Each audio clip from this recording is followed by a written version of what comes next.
Alrighty guys, welcome back. I've got another older blade heli to do a quick little review on. This is the 270 CFX.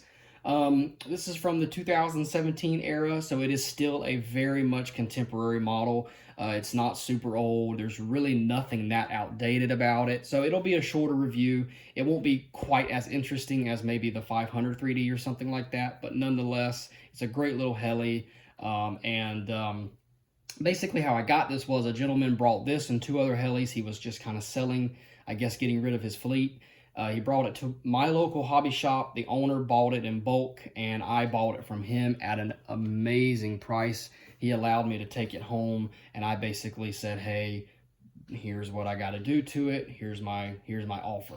And it worked out really well, and I'm very excited because I've had this thing for a couple of months and I've flown it quite a few times, and this is one of my favorite helis in the fleet. So the 270 CFX is a 6S high performance collective pitch helicopter from Blade. Blade is kind of known for making more entry level helis, more budget minded helis, and just, stuff like that. They'll have plastic parts where aluminum would be more preferred and stuff like that. Well, this helicopter back in the time was Blade's answer to the high performance line. It's got a full aluminum head up here, and if you go on Castle's website, this helicopter is actually featured in on Castle's website when they're doing advertising their ESCs, because this has a Castle ESC in it, which is awesome. I really wish Blade would do that more. Castle stuff, in my humble opinion, is so much better than the smart stuff. So anyway, let's go ahead and get into it. Let's take off this really pretty canopy here, which is fiberglass. Has 270 CFX, which is actually kind of hard to see. Yellow, gray, and metallic blue. What a beautiful helicopter. It does have a little bit of orange in it. Looks so good. Fiberglass, gotta love it. Really good shape.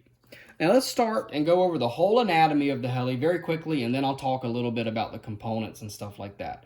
Carbon fiber chassis, of course. You do have Blade's typical servo geometry with the servos mounted vertically on the bearing blocks here. These are the 3050 servos and a 3060 tail servo hidden in the chassis, which looks really good. You have a Castle 35 amp Talon ESC, which is awesome to see. A helical main gear with no one-way bearing, so they just didn't put it in there because of the size of the heli, but that does make auto rotations a little bit tougher. You see your belt there on your main belt pulley, and you do get an aluminum belt guide. You can see right in there, and all of that is supported with bearings. Steel main shaft, you see your little links there. You have a top-mounted 2350 kV motor, lower kV because this is a 6S heli, and I'll show you the battery in a second. I did go ahead and put a Scorpion battery strap on there just because I had one laying around. These are really good quality battery straps. If you're looking for a better battery strap than what Blade gives you, take a look at the Scorpion stuff. A plastic anti-rotation bracket.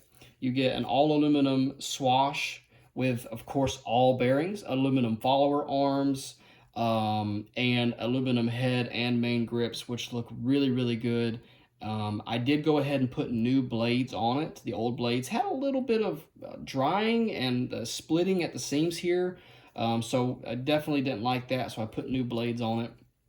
You have your flight controller mounted on the back here, which is typical. An aluminum boom, no boom supports, which is great to see. Aluminum boom clamps there, which is just the generic Blade setup. This isn't special or anything technically. Aluminum battery tray and aluminum motor mount. So it's a very nice model. They used aluminum a lot. Looking back at the tail here, you get a bare carbon tail fin, and you get the same old plastic case that they've been making since the Blade 450s and 400s with plastic links. So the tail is definitely lacking in quality, but these tails have always performed well for me, and so I'm not too upset about that. Of course, it does have bearings and all that.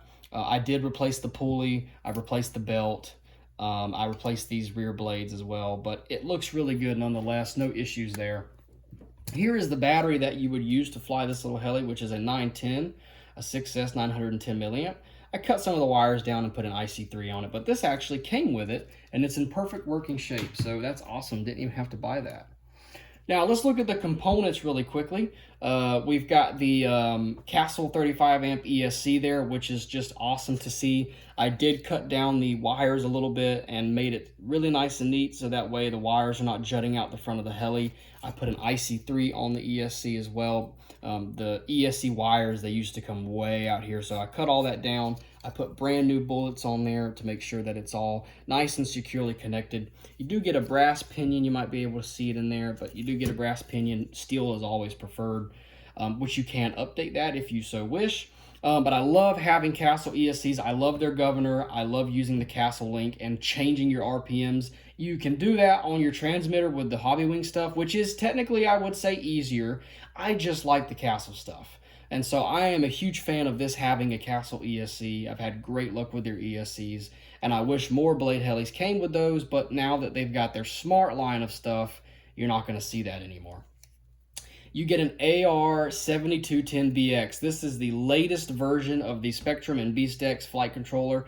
They don't make it anymore because Spectrum went their own way with the 6250, which is fine, but it is really nice to see this. They do lock you out of most, well, not most, they lock you out of some menus like servo frequency and stuff like that, and orientation. And the reason why is because they don't want you buying this helicopter and then taking their super expensive flight controller and putting it in different helis. Because this flight controller with safe, because this does have safe unlocked, is a $300 flight controller. So they give you, they do allow you to access the important menus like servo centering, setting up your pitch travel and tail travel and all that stuff. You get to do that. But as far as like frequencies and stuff like that, you cannot change. They're stuck to whatever these servos run. And I completely understand why they would do that. So, but what's very important to set up your heli, they do leave open. I put some brand new gyro tape under there. I got it all nice and neat and zip tied up. I love these flight controllers. They're completely fine. I've had great luck with them. The motor is just blades, typical Outrunner, nothing special there. Plastic skid. Yeah, that's it, guys. It's it. This is a great little helicopter.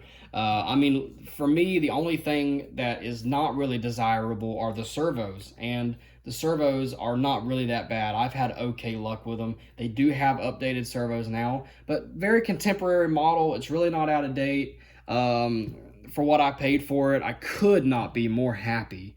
So it's a great model. Expect a flight video soon. I've had this thing for months. I've flown it plenty of times. I'm just now getting around to doing a video, but I will put a flight video up. It is a wonderful flying helicopter with tons of collective, tons of power, great cyclic control. The cyclic throw is amazing. The roll rate is great, all that stuff.